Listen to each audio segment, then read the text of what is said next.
जो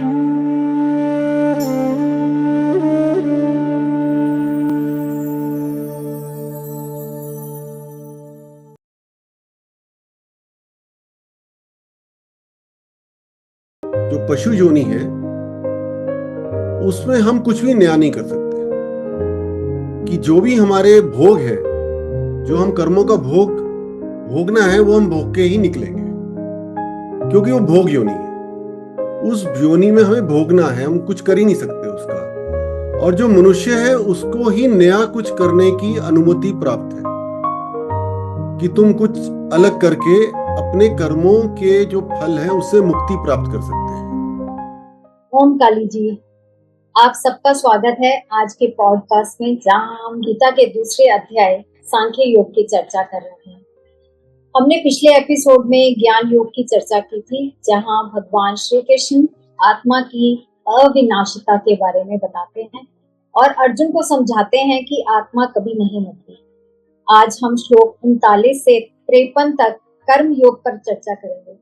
भगवान श्री कृष्ण कर्म के महत्व के बारे में बताते हुए अर्जुन को अपने कर्तव्य को पूरा करने के लिए प्रेरित करते हैं। शुरू करने से पहले हम कुछ देर कश्मीर में हुए नरसंहार पर कुछ जानने की कोशिश करते हैं।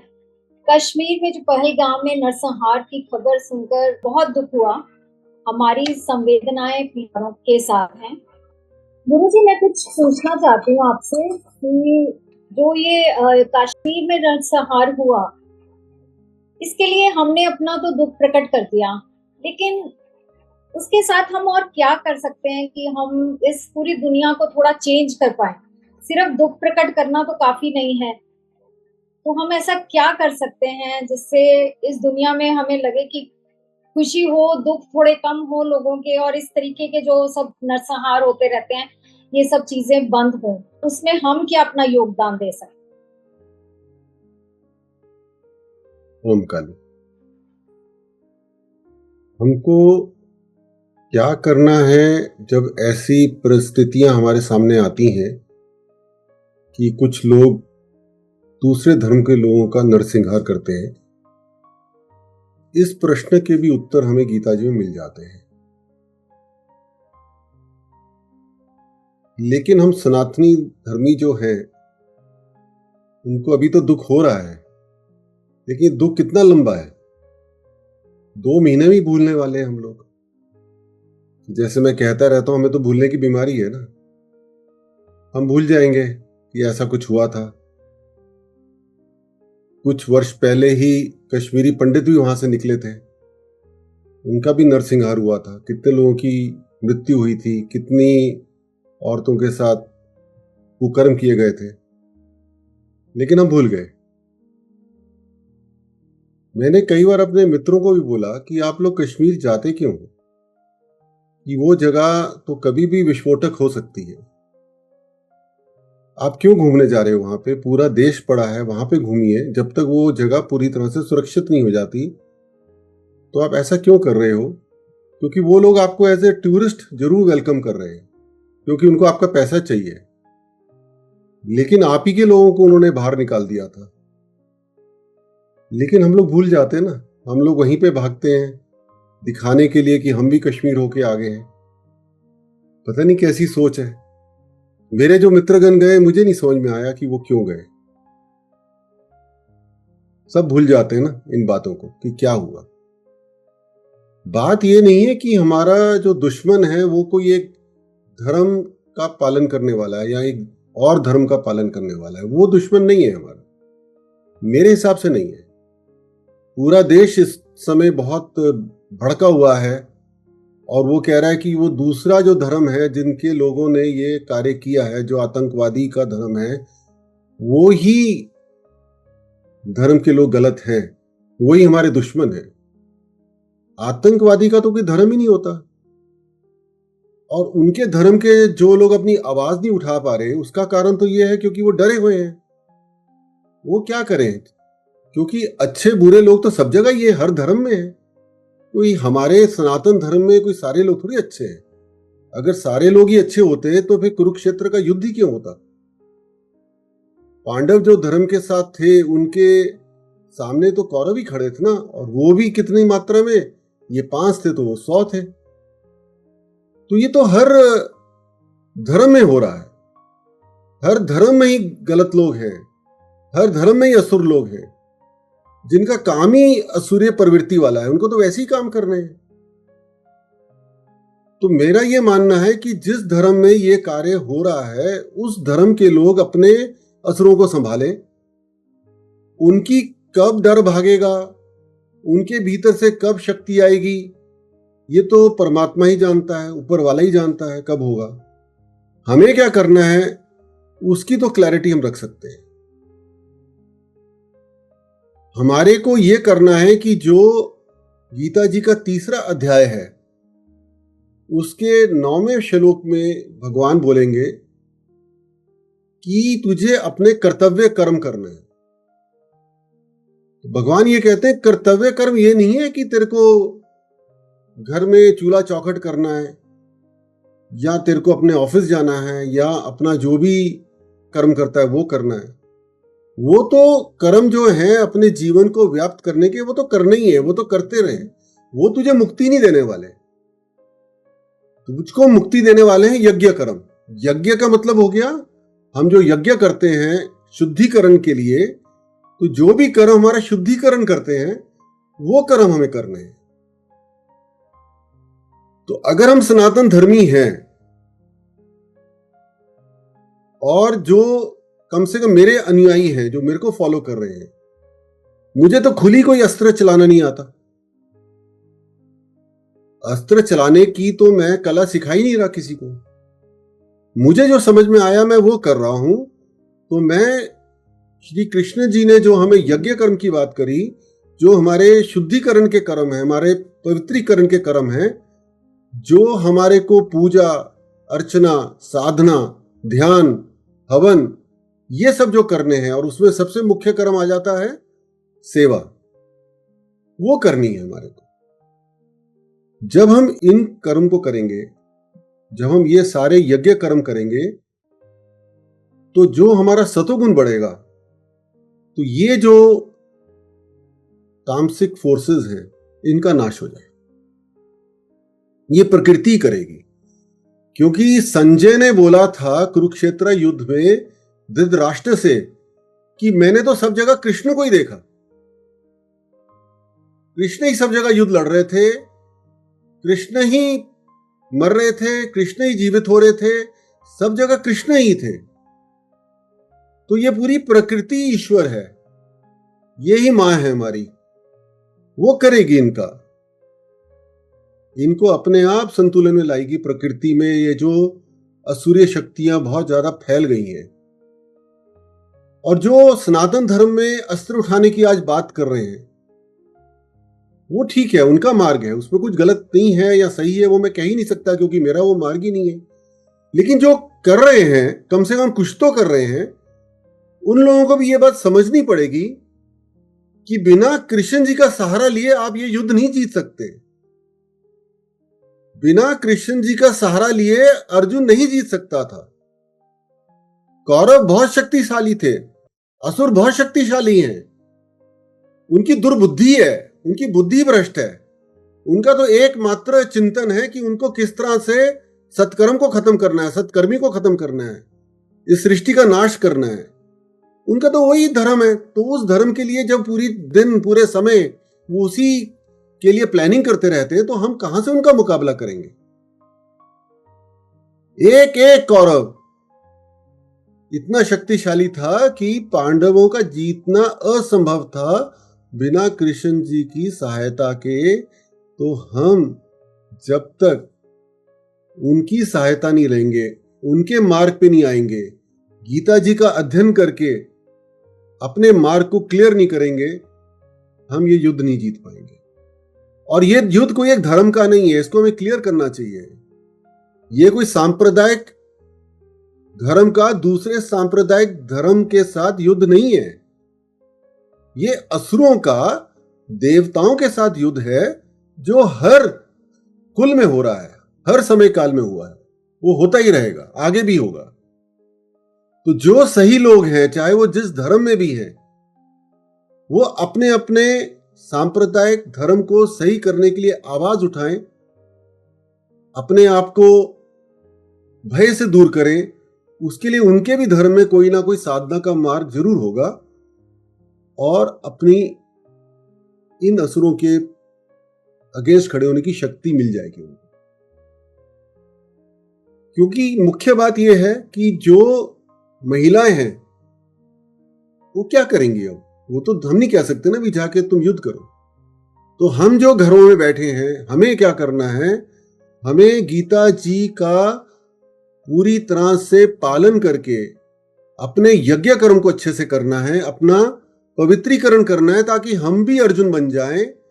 और अर्जुन बन के कि जब हम पवित्र हो जाएंगे, निष्कलंकित हो जाएंगे, हमारे सतुगुण पूरी तरह से उजागर हो जाएंगे, तो श्री कृष्ण हमें अपना यंत्र बना के इन असुरों का नाश कर देंगे। इतना विश्वास रखिए। और जो लोग आक्रमण का सोचते हैं, जो दूसरों के जैसे सोचते हैं कि हमें भी इस तरह से करना है, वो जो करना चाहते हैं करें, लेकिन बिना श्री कृष्ण जी का सहारा लिए, अपने आप को संतुलन में लाए, अपनी साधना किए, आप इस कार्य को नहीं कर पाएंगे। क्योंकि अर्जुन अगर योद्धा था तो साथ में बहुत बड़ा धर्मात्मा भी था। मुझे ये लगता है कि हम इसी तरह से कर सकते हैं और प्रभु से इतना जरूर मांगे कि हमारे भीतर ये जो है ना हम भूल जाते हैं, ये कम से कम बीमारी हटा दें। कि ऐसे जो हमारे जीवन में जो इंसिडेंट्स आ रहे हैं, जो सब जगह देख रहे हैं हम लोग, कोई ऐसा नहीं है कि आज भारतवर्ष में हुआ है, पूरे विश्व में ऐसा हो रहा है, तो वो हमारे को शक्ति प्रदान करें अपनी साधना के मार्ग पर और जोर से चलने के लिए। इन चीजों में जो हम फंसे हुए हैं उनसे थोड़ी देर के लिए बाहर निकल के अपने कर्तव्य कर्म को करने के लिए, कि हमारा कर्तव्य कर्म क्या है, कि हम साधक हैं, अपनी साधना के माध्यम से करनी है। ये अगर हम सब लोग कर लें तो कुछ समय में जरूर इस सृष्टि का, प्रकृति का जो ऑरा है वो बदलेगा और फिर से सतोगुण की जब स्थापना होगी तो ये जो नीच लोग हैं, ये नीच को हम क्या इनके साथ हम द्वेष करें? क्योंकि आज के अध्याय में भी हम पढ़ने वाले ना कि हमें राग और द्वेष दोनों से दूर रहना है। तो अब हमें द्वेष से भी दूर रहना है, तो इनके लिए प्रति हम क्या अपने मन में बुरा भाव लाएं? उससे तो हमारी ही आध्यात्मिक उन्नति खराब होने वाली है। हम सम भाव में रह के सम बुद्धि को प्राप्त करके अपनी साधना करें, बाकी कार्य श्री कृष्ण कर देंगे हमारे लिए, मां काली कर देगी, महादेव कर देंगे। ये बहुत बड़ा सत्य है, इसको एक बार प्रैक्टिकल करके देख लें। तो जो हुआ तो वो तो बहुत ही बुरा हुआ, और उम्मीद करता हूं कि कम से कम ये जो सनातन धर्मी हैं जो घूमने वहां पहुंच जाते हैं, कम से कम थोड़ा विचार तो करेंगे कि हम कर क्या रहे हैं। और बहुत स्थान हैं और बहुत गरीब लोग हैं जिनके आप जगह जाओगे तो उनका उद्धार होगा, वो आपका धन्यवाद करेंगे। वो जो बेचारे लोग वहां बैठे हैं, अगर वो धन्यवाद करना भी चाहते हैं वो डर से करते ही नहीं है। तो क्या करना वहां जाके, जहां आपके परिवार की, आपके जो भी करीबी जन की जीवन कभी भी दांव पे लग सकता है। तो ये तो आज की बात हो गई जो ये हुआ है पहलगाम में वारदात। तो अब हम आज का जो हमारा सत्संग है, पॉडकास्ट है, गीता जी के दूसरे अध्याय में जो 39 श्लोक है उससे 53rd श्लोक तक हम करेंगे, जिसमें भगवान कर्म योग के बारे में हमें ज्ञान दे रहे हैं। तो मैं नन्नी जी से अनुरोध करता हूं कि वो इसका शुभारंभ करें। 3 बार ओम का उच्चारण।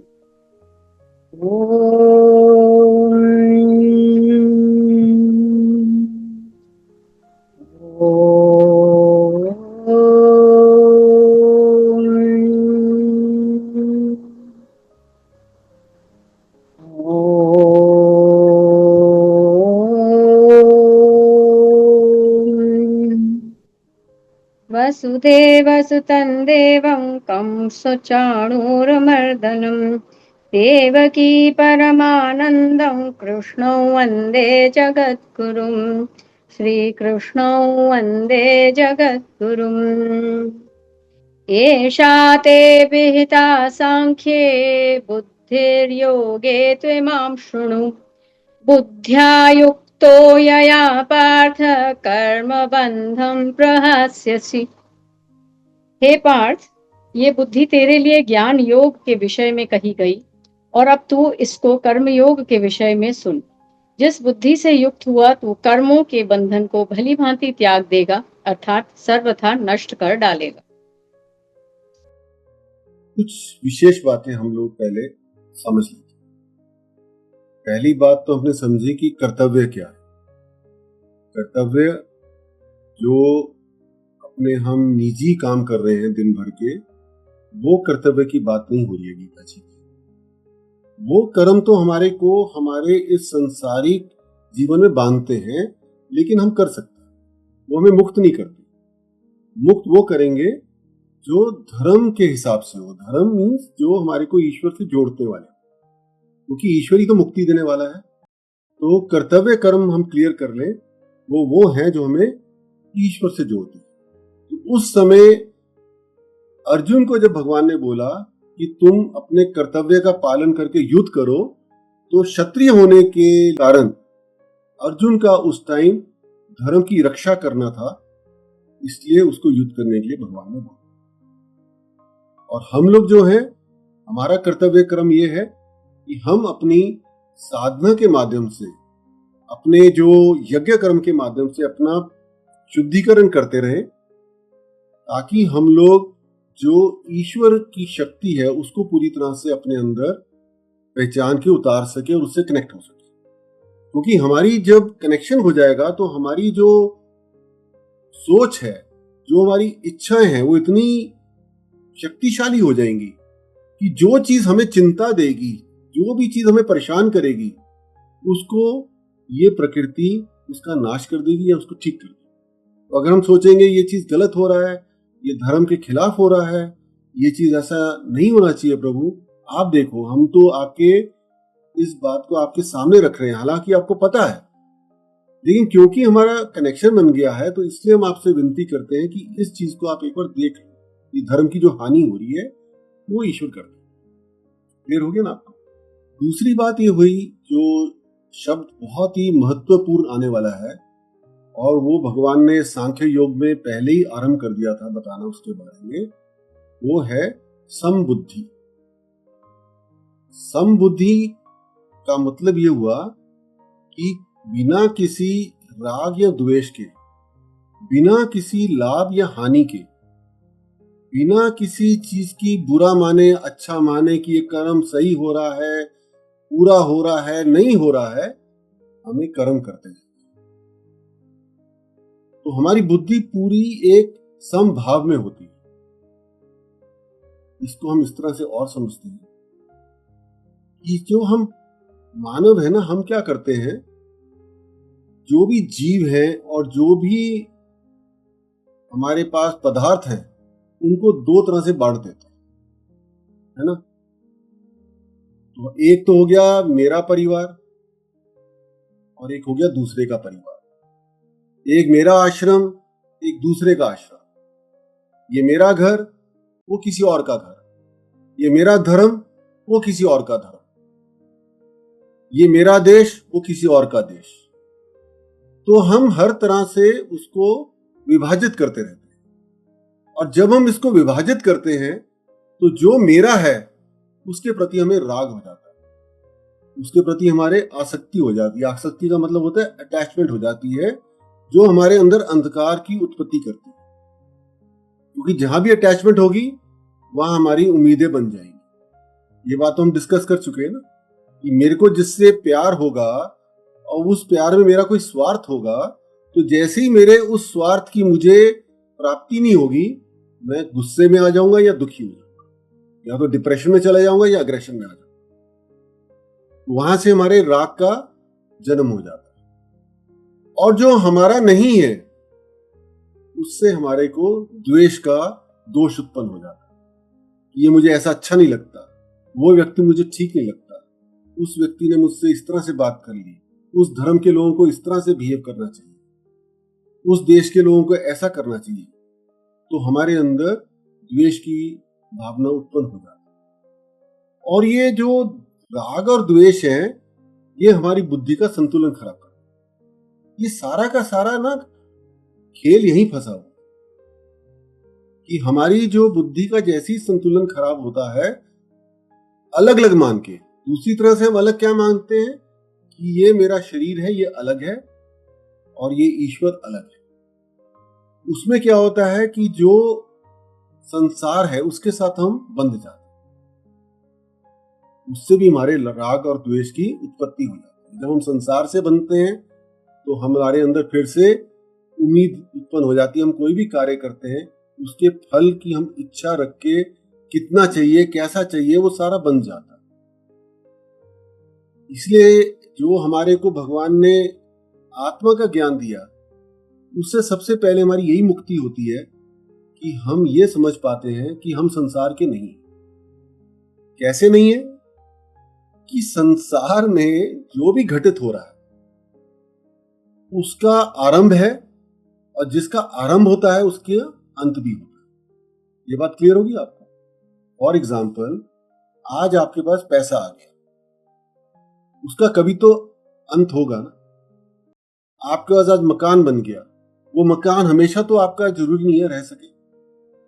तो बहुत सारी चीजें हैं जिनको आप इस संसार से प्राप्त करते हैं, वो अस्थायी है, वो नित्य नहीं है।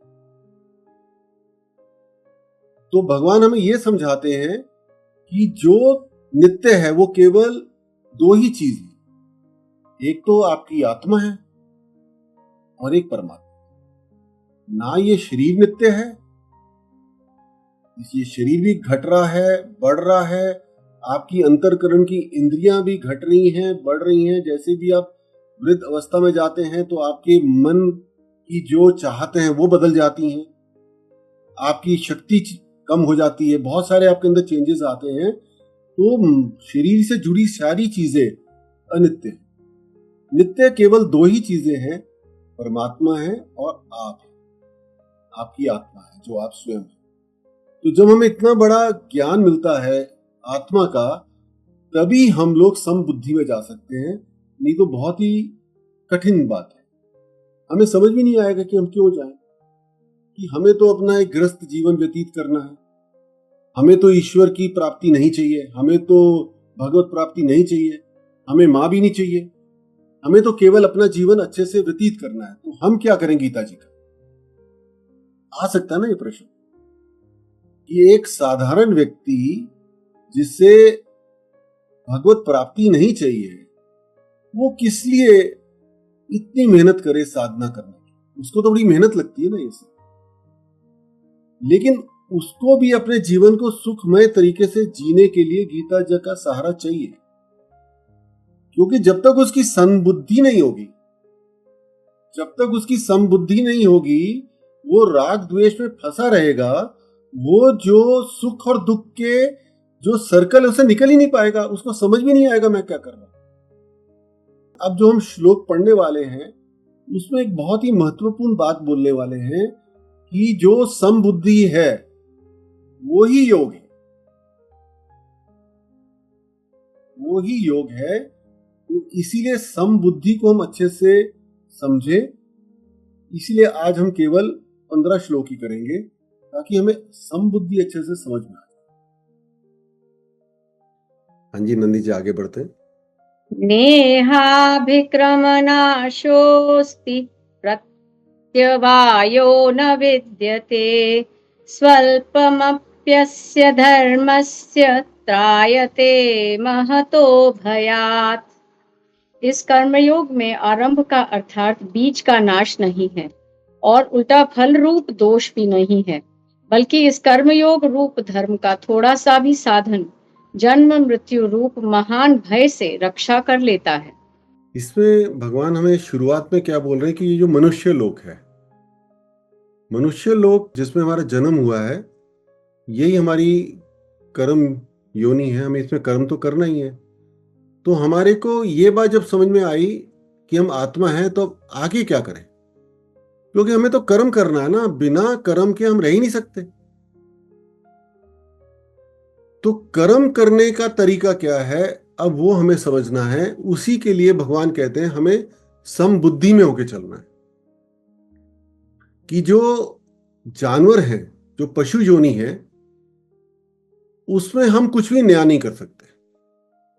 कि जो भी हमारे भोग है, जो हम कर्मों का भोगना है, वो हम भोग के ही निकलेंगे, क्योंकि वो भोग योनि है। उस योनि में हमें भोगना है, हम कुछ कर ही नहीं सकते उसका। और जो मनुष्य है, उसको ही नया कुछ करने की अनुमति प्राप्त है, कि तुम कुछ अलग करके अपने कर्मों के जो फल है उससे मुक्ति प्राप्त कर सकते हैं। तो इसीलिए भगवान कहते हैं कि हमारे को जो कर्म करने हैं, अगर वो समबुद्धि से करेंगे, जिसका मतलब ये है कि मेरा पूरी तरह से समर्पण हो गया ना, मेरे को परमात्मा तत्व समझ में आ गया कि सब कुछ करने वाला परमात्मा है, मैं भी उस परमात्मा का स्वरूप ही हूं। तो जो मेरे साथ होना है वो मेरे कर्मों के फलों के हिसाब से होना है, तो होने देता हूं। मैं उसमें अपने आप को लिप्त क्यों करूं? इसको मैं फिर थोड़ा सा एक्सप्लेन करने की कोशिश करता हूं। कि जैसे आपके सामने कोई सुख आ गया,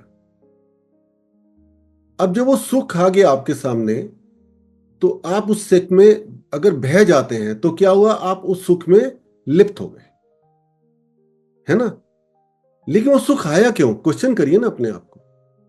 वो सुख, चाहे वो धन की प्राप्ति है, चाहे अच्छा सुखमय परिवार है, चाहे अच्छी बहू मिल गई, चाहे अच्छा पति मिल गया, चाहे अच्छी नौकरी मिल गई, जो भी आपको अच्छा मिला, जो आपको चाहिए था वैसा हो गया, वही तो सुख है।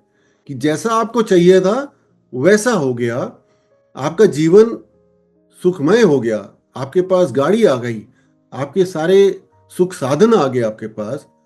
तो वो क्यों आया आपके पास? उसका कारण तो यही है कि जो आपने पिछले जन्म में अच्छे कर्म किए, उसका फल ही तो मिल रहा है आपको। तो अगर आप उस अच्छे कर्मों का जो आपको भोग मिल रहा है, उसको भोगने में लग गए, तो फिर आप अगले जन्म में क्या करने वाले हो? ये तो आपका फिर जो भोगने का सिलसिला है वो तो चलता ही रहेगा। तो भगवान इसलिए समझाते हैं हमारे को कि तुमको अगर सुख की अनुभूति करनी है तो कर सकते हो, लेकिन वो जो सुख है वो जन कल्याण के कार्य में लगाओ। उसके लिए एक बड़ा अच्छा उदाहरण है कि जैसे आपके पास 1 लाख रुपया आ गया, आप लखपति हो गए, तो उसमें हमें यह समझाया जाता है कि आप लखपति इसलिए हैं क्योंकि आपके सामने ऐसे बहुत सारे लोग हैं जिनके पास पैसे की कमी है। जैसे ही कोई करोड़पति आ गया, तो आपकी पूरी की पूरी लखपति होने की आइडेंटिटी खत्म हो जाएगी, बल्कि आपके मन में भी ये भाव आ जाएगा कि देखो वो व्यक्ति मुझसे ज्यादा संपन्न है।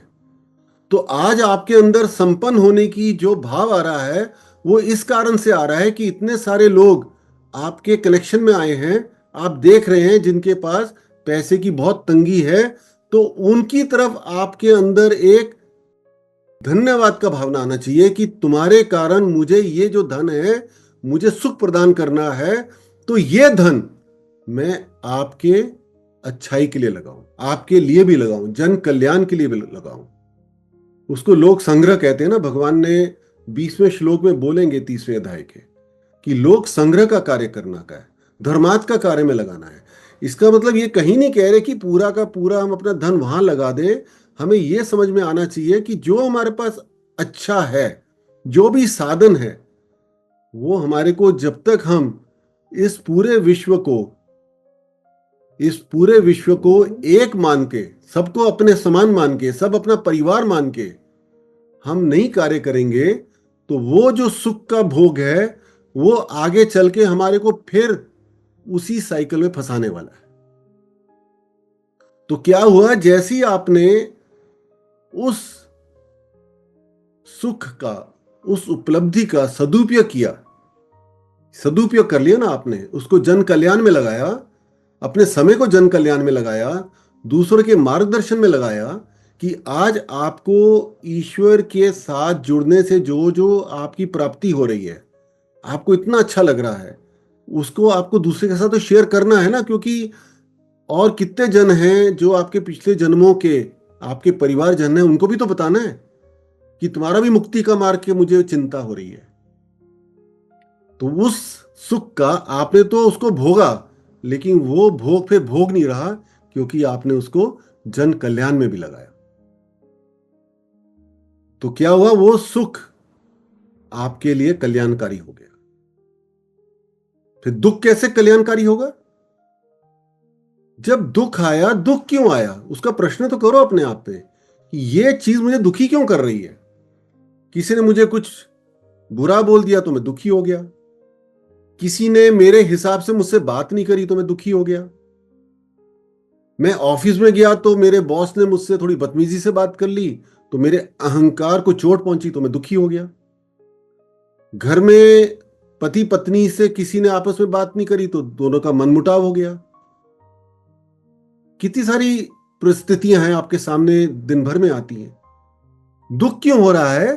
क्योंकि जो आपकी सुख की डेफिनेशन है वो उसकी पूर्ति नहीं हो रही है, इसलिए तो दुख हो रहा है। क्लियर हो ना आपको? वो दुख इसलिए हो रहा है कि आपकी एक्सपेक्टेशन है कि मेरे पास गाड़ी होनी चाहिए, वो गाड़ी नहीं मिली आपको तो आपको दुख हो गया। कितनी सारी आप सिचुएशंस को अपने आप समझने की कोशिश करिए। तो अब समझना क्या है? अब अगर वो दुख आपके सुख का कारण बन सकता है, अगर आप ऐसा सोचें, तो वो दुख दुख नहीं रहेगा। जैसे कि किसी को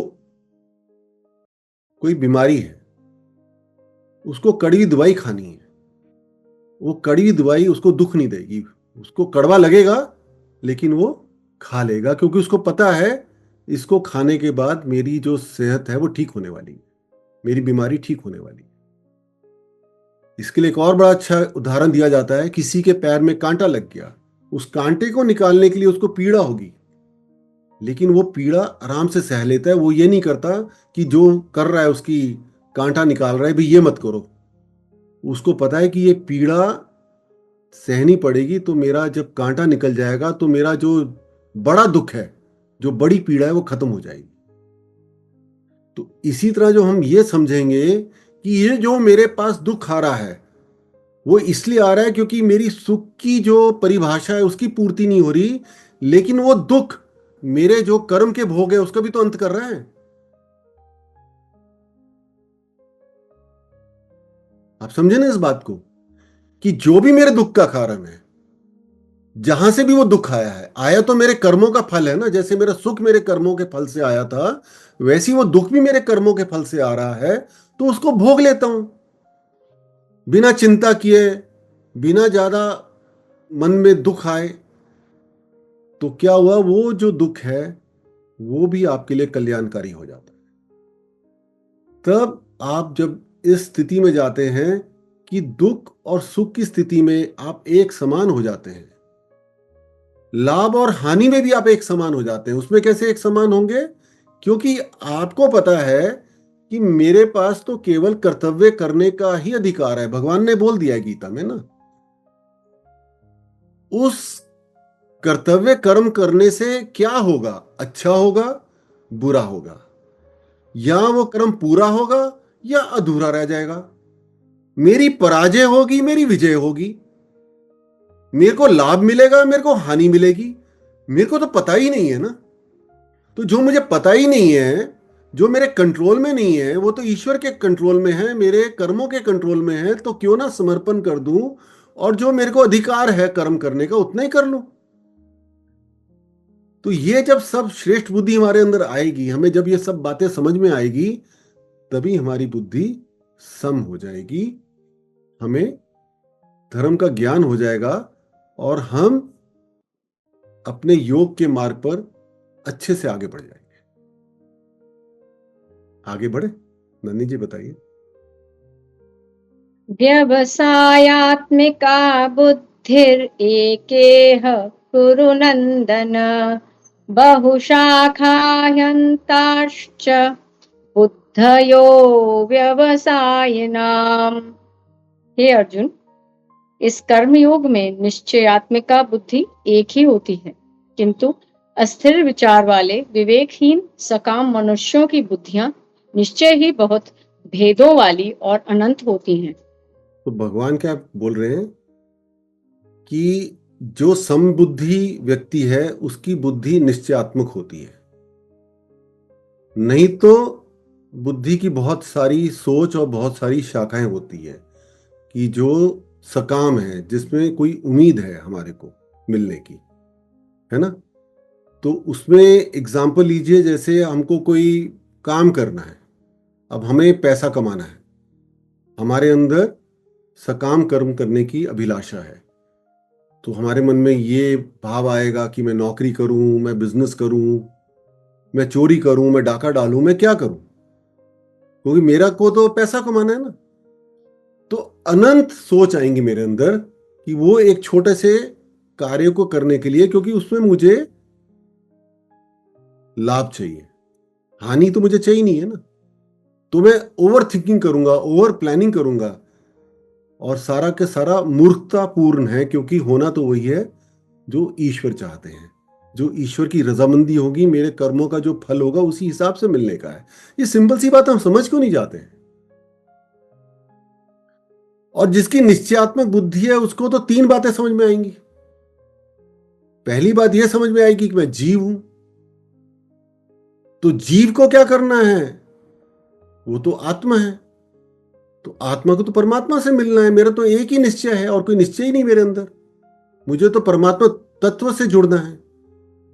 दूसरी बात समझ में आएगी, ये संसार है, ये जो संसार है ये साधन है मेरा ईश्वर से जुड़ने के लिए, लेकिन मुझे उस साधन में लिप्त नहीं होना है, उस संसार में मुझे लिप्त नहीं होना है। इसका मतलब ये भी नहीं है कि मुझे अपने जो इंसान के कर्म है वो नहीं करने हैं, वो आपको करने हैं, अपनी जिम्मेदारियां भी निभानी है, अपने बच्चों को भी देखना है, अपने परिवार को भी देखना है, सबसे प्रेम भी करना है, नौकरी, ये सब कुछ करना है, लेकिन उसमें आपको बंधना नहीं है।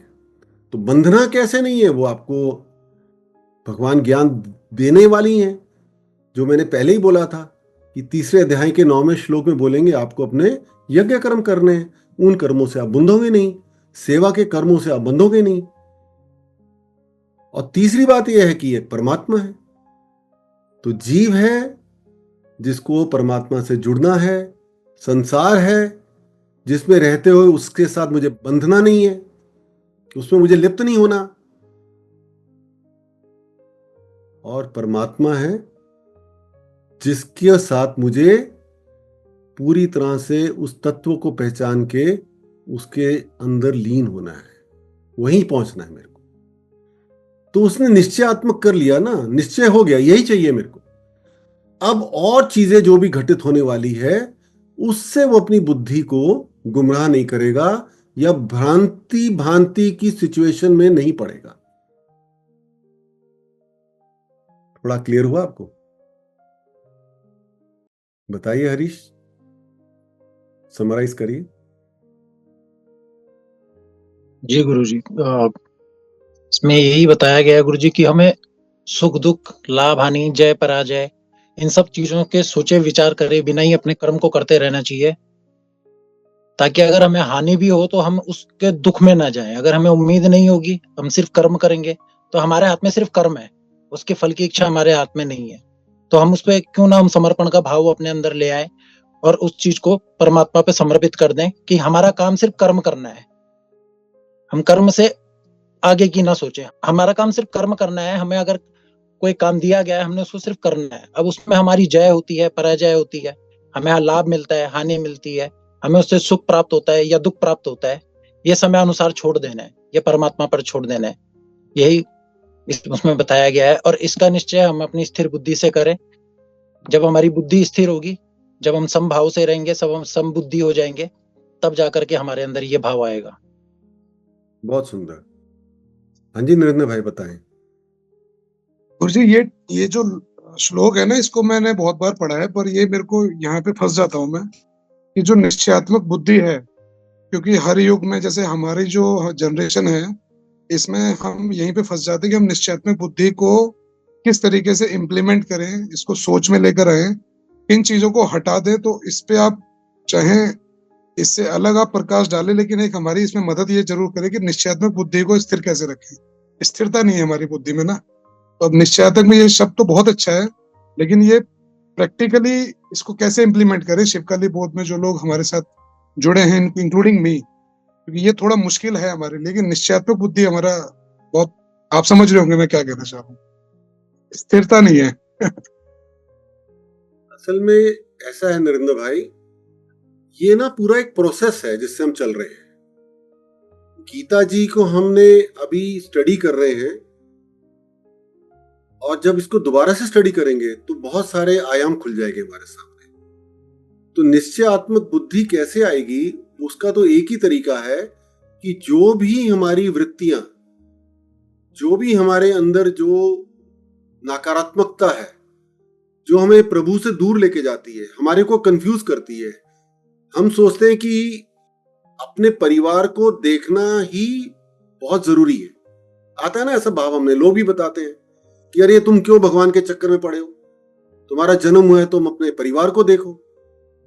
तो हम ये बात ही नहीं कर रहे कि हमें परिवार को नहीं देखना, हम ये बात कर रहे हैं कि जब हमारी निश्चयात्मक बुद्धि हो जाएगी, जो हमारा कर्तव्य है, कर्तव्य पालन कर रहे हैं, जब हम ईश्वर के प्रति कर्तव्य पालन कर रहे हैं, तो हमारी जो परिवार है उसका पालन पोषण, उसका रहन सहन, उसका जो रक्षा है, वो तो अपने आप ही बहुत अच्छे से हो जाएगी।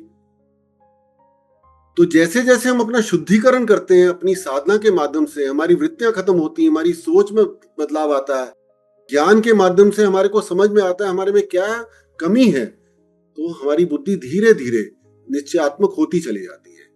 ये थोड़े समय का प्रोसेस नहीं है, लेकिन बहुत जल्दी घटित हो जाएगा।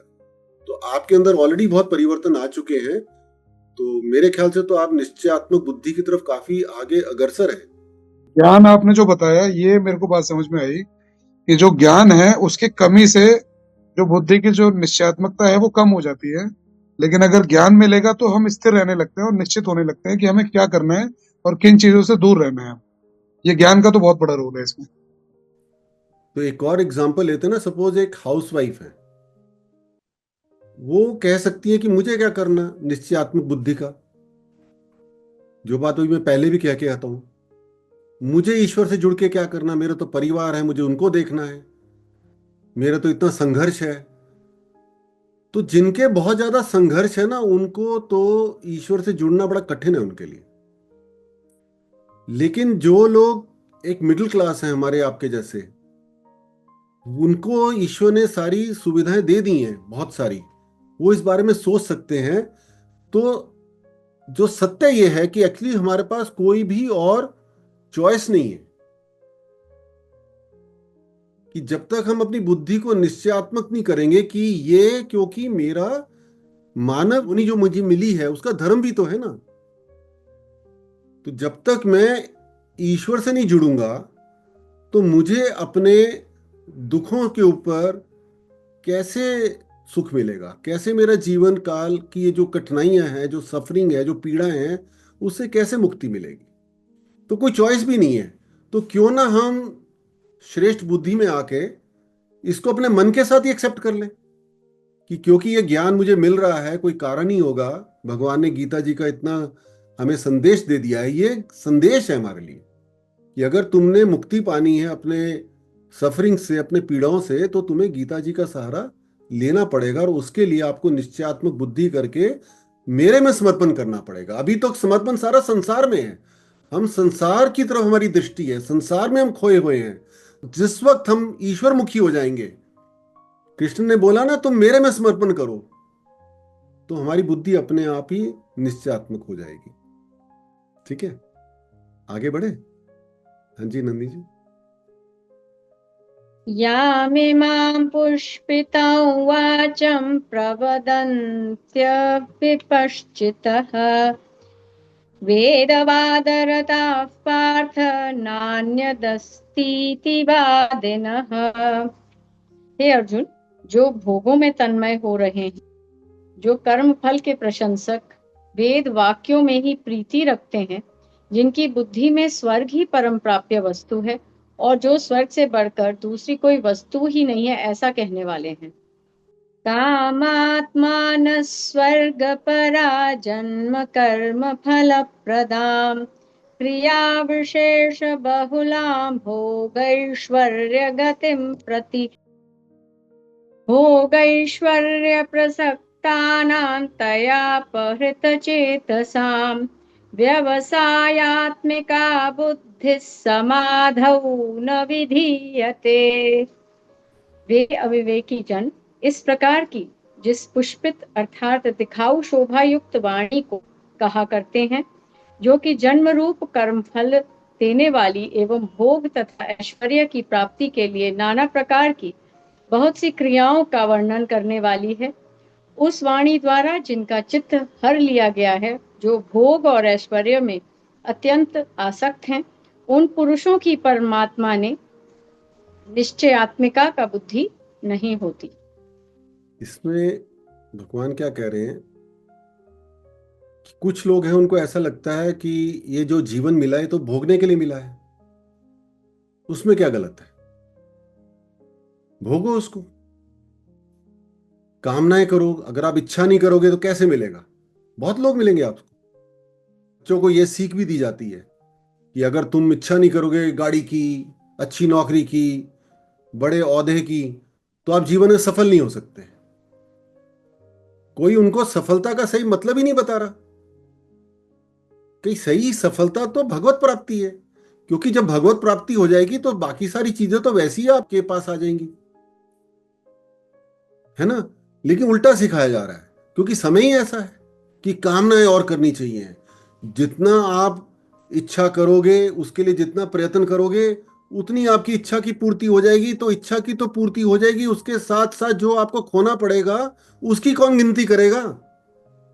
आपको बीमारियां लग जाएंगी, आपके संबंध खराब हो जाएंगे, परिवार में आपके आक्रोश हो जाएगा, लोगों के डाइवोर्स हो जाते हैं, डिप्रेशन में चले जाते हैं। उस सब की कोई गिनती नहीं कर रहा, क्योंकि उसके लिए सोचते हैं हॉस्पिटल में जाएंगे, कोर्ट कचहरी जाएंगे तो उसका हमें कोई ना कोई सोल्यूशन मिल जाएगा। वो कोई सोल्यूशन थोड़ी है। तो यही भगवान बता रहे हैं कि ये जो कामनाओं में अपने आप को लिप्त कर लिया कि कामना ही हमारे को सब कुछ करना ही है, हमारे को अगर हम करेंगे नहीं तो हम तो जड़ हो गए, ये बहुत बड़ी मूर्खता है। और जो लोग ऐसा सोचते हैं कि स्वर्ग की प्राप्ति ही उनका उद्देश्य है, कि उनको ऐसा बताया जाता है कि जो स्वर्ग है वहां पे अप्सराएं मिलेंगी, आपको सारी सुख सुविधाएं मिलेंगी, वैसा सोच के भी अगर आप अपनी बुद्धि को उसमें लगाते हैं तो वो भी बुद्धि क्या हुआ, स्वार्थ के साथ जुड़ गई। उसमें भी आपको कुछ नहीं मिलने वाला।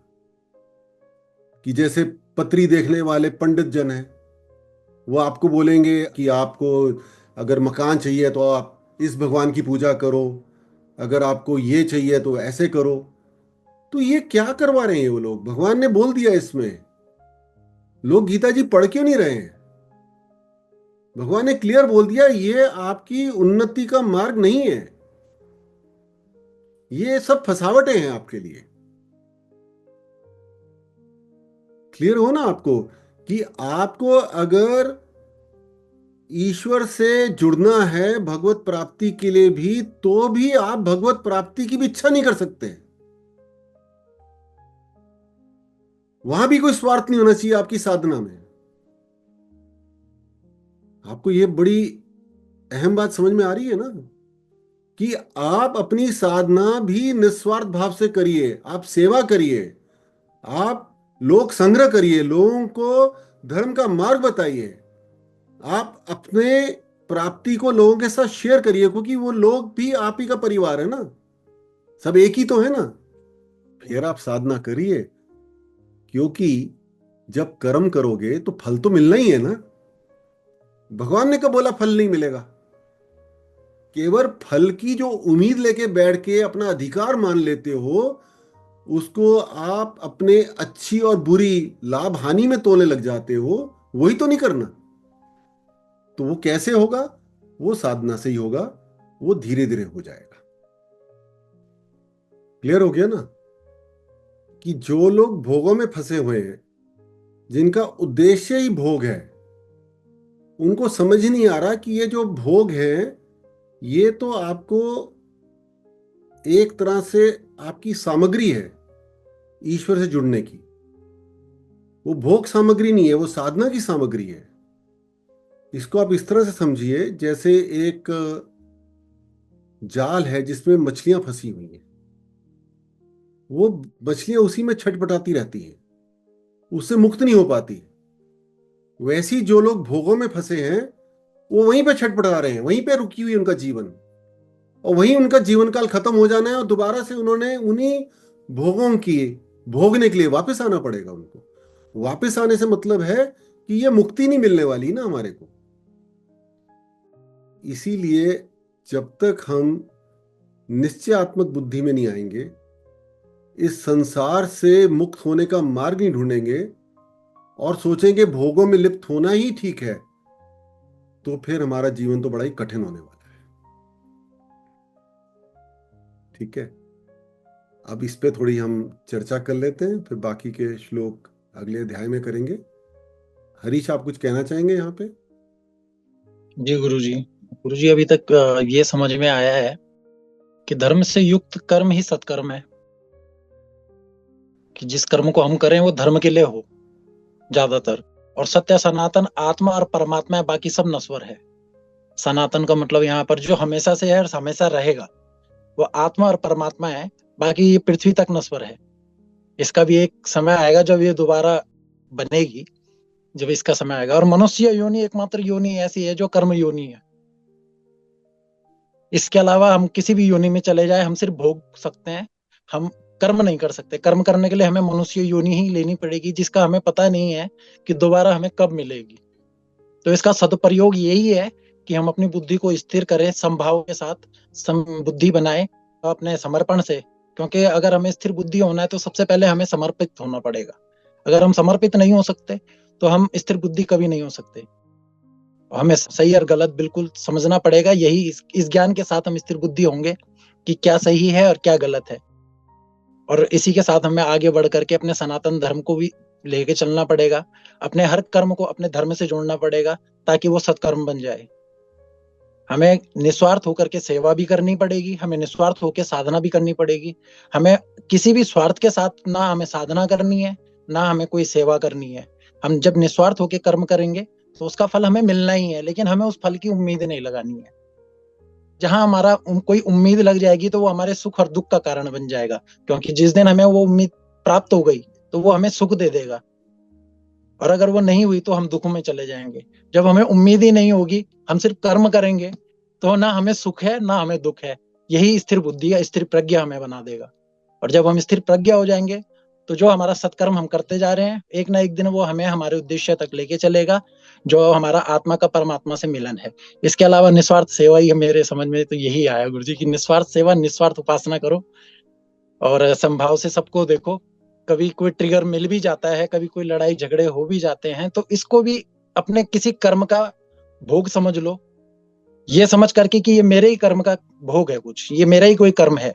जब हम अपने दुख और सुख दोनों को अपना कर्म का कोई भोग समझ लेते हैं तो फिर स्थिर बुद्धि को नाम में कोई ज्यादा दिक्कत नहीं होगी समर्पण के साथ। अति अति सुंदर, अति सुंदर, अति सुंदर। कितना अच्छा इन्होंने समराइज किया है। आज पलक कुछ कहेंगी?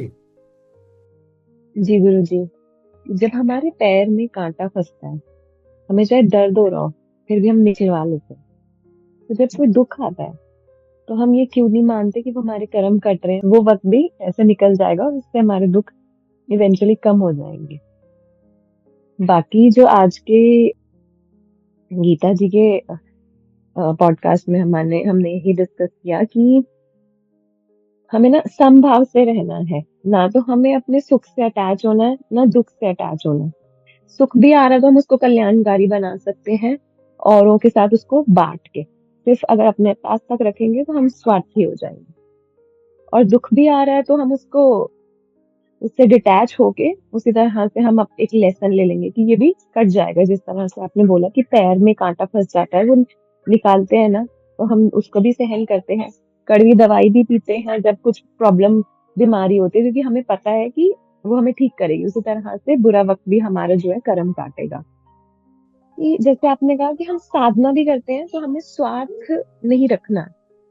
तो अब वो चीज मुझे ऐसे लगी कि जैसे हम तो मांगते हैं कि हमें माँ चाहिए, तो हम तो उससे साधना करते हैं, उस भाव को हम कैसे लाएं? उस भाव को हम इस तरह से ला सकते हैं कि अगर हम अपने आप से प्रश्न करें कि मुझे भगवत प्राप्ति क्यों चाहिए, मुझे माँ क्यों चाहिए, तो आप ये भाव लाइए कि माँ जिस दिन तू मुझे मिल जाएगी, जिस दिन मेरे साथ आपका पूरी तरह से मैं सत्य आपके साथ जान जाऊंगा या जान जाऊंगी, तो मैं जग कल्याण और अच्छे से करूंगी, मैं आपकी जो सत्य है सबको बताऊंगी। ऐसी इच्छा के साथ करें तो वो भी निस्वार्थ भावना में ही आ जाएगा। कनिका, आप कुछ बोलेंगी? Thank you Guruji for giving me opportunity. कर्मयोग तो सबसे इंटेग्रल पार्ट ऑफ गीता है, और मैं यही कहूंगी कि जो संबुद्धि है, बुद्धि से ज्ञान से आ सकती है, बट हमारे शिवकाली बोध में we have been blessed with the process कि जो हमारी एनर्जीज क्लियर होती हैं तो वो संबुद्धि हमारे अंदर एस्टेब्लिश हो जाती है। मतलब हम एलिमेंट्स में आके हमें बुरा लगता है, खाली ज्ञान में मैं बोल दूं कि मुझे बुरा नहीं लगता, हमें लगता है बुरा, because we are made up of the elements. लेकिन जब हमारी एनर्जीज और साधना के साथ हमारा प्यूरिफिकेशन होता है, तब वो हमारे साथ वो spontaneously we come into that संबुद्धि स्टेट, और तब लगता है अरे यार ये क्या हो रहा है। लेकिन ज्ञान जब भी हमारे साथ हो भी जाएगा तो भी हमें ज्ञान चाहिए, बिकॉज कभी कभार हम रियलाइज ही नहीं करेंगे हमें हुआ क्या है। तो इसीलिए हमें we have to have the ज्ञान, इवन दो हमारे पास साधना है, हमारे पास बहुत पावरफुल वेपन है, हमारे पास समाधिस गुरु है, हमारे पास बहुत अच्छा प्रोसेस है, माँ की कृपा है, बट ज्ञान के बिना हम वो संबुद्धि अगर हमें मिल भी जाए तो भी हम उसकी वैल्यू नहीं समझ पाएंगे। मुझे लगता है कि इतना फसाड करने की जरूरत नहीं है गीता में। मतलब भगवान ने बोल दिया, मर भी मैं रहा हूँ, जी भी मैं रहा हूँ, ये लाइफ भी तुम्हारी नहीं है, सांस भी तुम्हारी नहीं है, कुछ भी हमारा नहीं है, सब कुछ ईश्वर का ही है। तो उसमें हमें अपना मैं लगाने की तो जरूरत है नहीं। बुरा लगता है, आई मीन मेरे पास अभी रिसेंटली मुझे काफी ये समझ में आया कि अगर मैं अपने आप को जो मैं लगा दूं, अपने जो भी मेरे साथ घटित हो रहा है, अगर मैं उसमें मैं लगा दूं, मेरे साथ ये हो गया, मेरे साथ अब मैंने ये मांगा था मुझे मिला नहीं, मतलब अरे हो क्या रहा है, मैं एक बॉडी तो हूँ, आत्मा मेरी परमात्मा की दी हुई है। अगर उसमें सब घट भी हो रहा है मेरे कर्मों के हिसाब से ही हो रहा है ना, मैं उसमें मैं लिप्त हो जाऊं कि अरे ये मेरे साथ ऐसे कैसे हो गया, ऐसे नहीं होना चाहिए था, वो गलत है ना। तो वही तो आप सिखाते हैं कनिका, सरेंडर करो। तो आई थिंक ये सारी चीजें इंटरट्वाइंड है।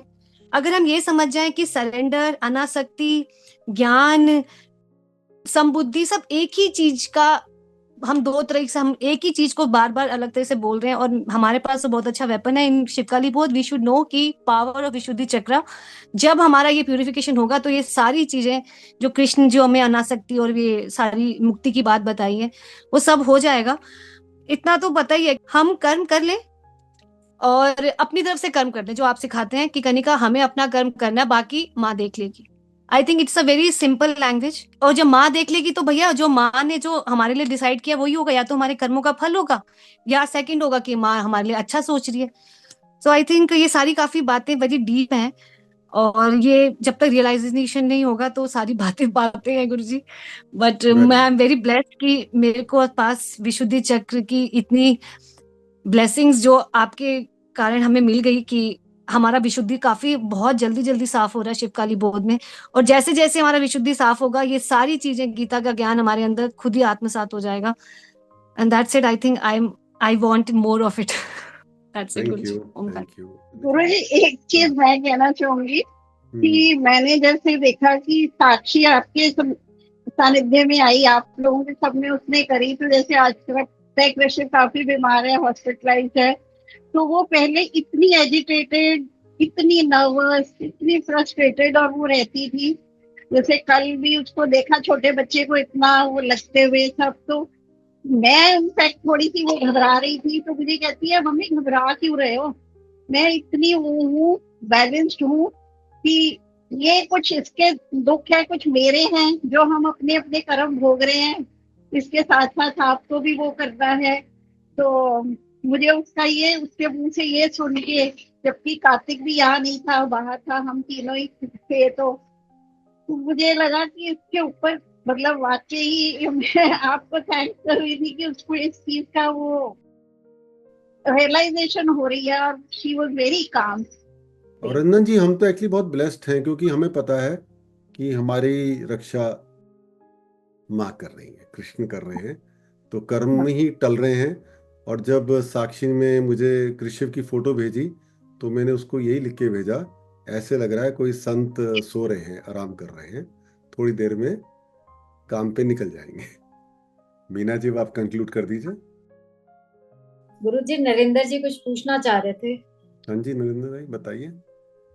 गुरु जी, मेरे को आज जो हमारा सत्संग हुआ, पॉडकास्ट हुआ, उसमें 4 चीजें बहुत अच्छे से समझ में आई है।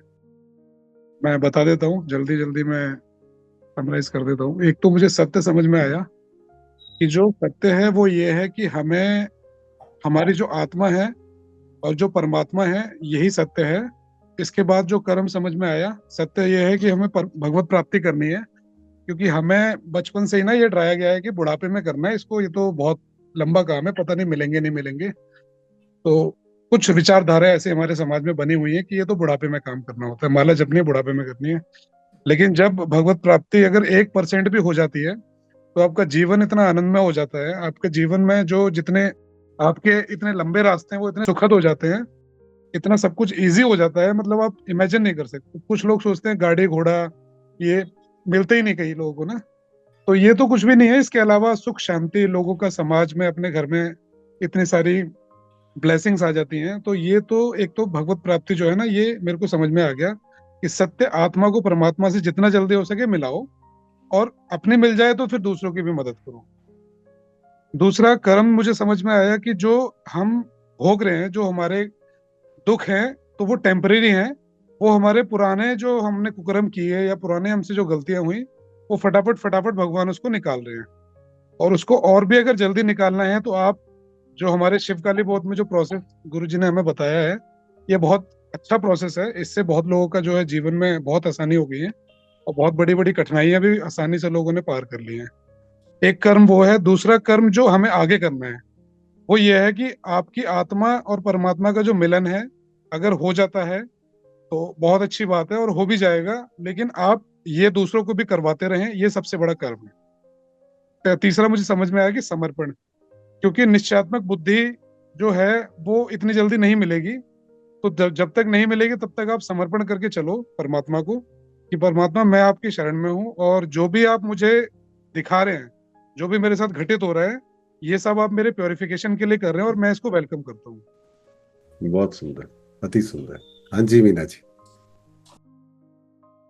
आज हमने सीखा कि कर्म करना आवश्यक है, लेकिन फल की चिंता हमें नहीं करनी है, और समबुद्धि में रहकर हम अपने कर्म करते रहें निश्चयात्मक बुद्धि के साथ, और निस्वार्थ होकर हम अपनी साधना को भी स्ट्रांग बनाते रहें। अगले पॉडकास्ट तक के लिए ओम काली।